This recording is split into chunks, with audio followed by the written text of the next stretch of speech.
এখন চলে এসেছি বৈকুণ্ঠপুরের একটি ছোট্ট গ্রামে। সেইখানে অষ্টম প্রহর গোবিন্দদার তারই বাড়িতে আজকে প্রসাদ খেতে এসেছি মধ্যাহ্নভোজে।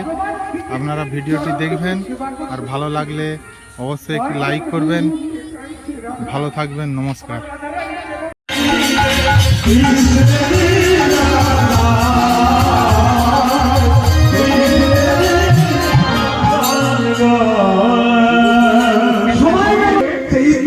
মহোৎসবে উপস্থিত হয়েছে, আর উপস্থিত হয়ে দেখছে এসে গেছে, সকল কিছু আয়োজন করে ফেলেছে। তাই সবাই এসে গেছে, কিন্তু একজন আসে না, যে অনুমতিটা না দিলে এই ইন্দ্রযজ্ঞ মহোৎসবটা শুরু হবে না। কেন? কার জন্য ব্রজবাসীরা অপেক্ষা করছে?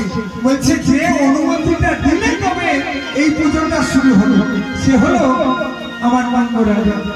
সে নন্দরাজ এখন আসছে না, সে নন্দরাজ এলে তবে অনুমতি দিলে পুজোটা শুরু হবে। নন্দরাজ আসে না।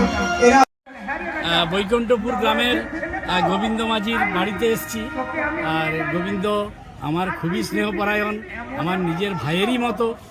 ও একটা অষ্টম প্রহর অনুষ্ঠান করেছে, এলাকার সমস্ত গ্রামবাসীগণকে নিমন্ত্রণ করেছে, যাতে ঠাকুরের প্রসাদ পায় মানুষ, ঠাকুর ভক্তি মার্গে মানুষ বিচরণ করতে পারে, তার নাম গান শ্রবণের ব্যবস্থাও করেছে।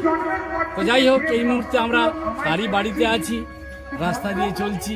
এই মুহূর্তে আমার অধীর ভাই এসছে একটু ভিডিওটা নেওয়ার জন্য, আমাদের পাশে দাঁড়িয়ে আছে আমাদের গোবিন্দ মাঝি, আর তার পাশে তার জামাই, সুযোগ্য জামাই, মানে আমাদের জামাই বলতে গেলে খুব ভালো ছেলে। মানে আমাদের গর্ব হয় এইসব জামাইদের নিয়ে। তো যাই হোক, অনুষ্ঠানটি সাফল্যমণ্ডিত হয়েছে। আমরা এরপরে প্রসাদ খেতে যাব। সবাইকে ধন্যবাদ যারা ভিডিওটা দেখছেন। গোবিন্দদা, আপনি কিছু বলুন। না, অসংখ্য ধন্যবাদ। জামাইবাবু, আপনি কিছু বলুন। ঠিক আছে, খুব সুন্দর হচ্ছে অনুষ্ঠান, খুব ভালো হচ্ছে। হরে কৃষ্ণ, হরে কৃষ্ণ, হরে কৃষ্ণ, হরে কৃষ্ণ। হরে কৃষ্ণ। কোনো ইউটিউবার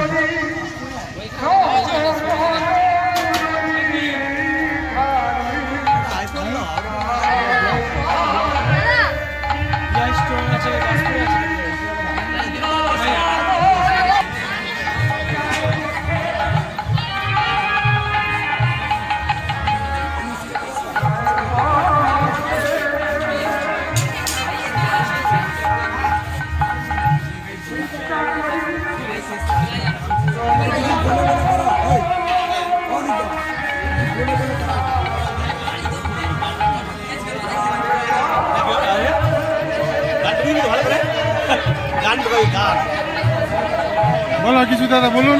কি আর বলবো, এই তো ঘাম ঝরছে ভাই। আপনি কিছু বলুন। বিরাট অষ্টম প্রহর। আপনি কিছু বলুন মাস্টারমশাই। খুব ভালো ব্যবস্থা,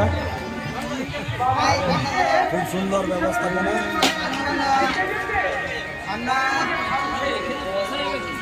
আরে বোতলটা কেন্দ্রে একটু আগে আগে বসতে হবে,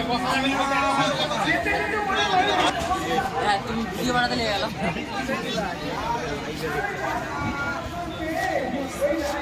হাই দোস্ত, প্রসাদ খাও। হরে কৃষ্ণ।